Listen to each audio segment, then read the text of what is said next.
Знаете ли за какво се замислих? Какво е предимството на мрежовия маркетинг или на мрежовият бизнес?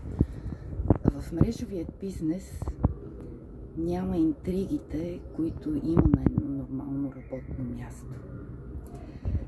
В мрежовият бизнес се запознаваш с различни хора на различна възрастова граница, но там като че ли има повече коректност. Защо? Сега ще ви обясня.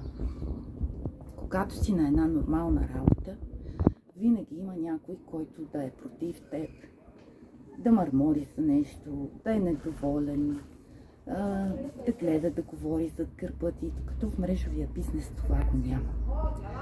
Сега ще попитате защо.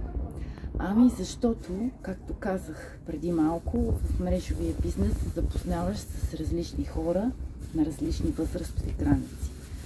Но в един екип в мрежовия бизнес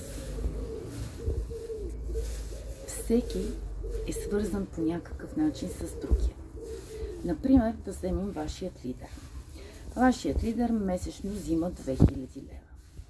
Както моят в момента. Да, обаче неговите цели са повече. Да печели 4000 на месец. Но за да печелим 4000 на месец, аз също трябва да се развивам. Понеже аз съм на по-долната стълбица.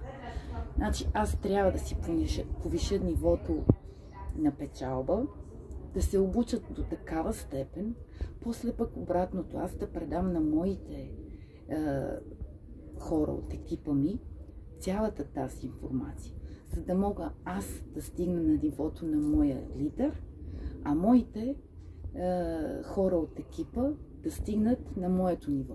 Въпреки че в мрежовия бизнес няма гаранция. Тези, които са в най-долната стълбичка, ако са толкова амбициозни, могат да стигнат и на по-горно ниво от вас, от лидера си.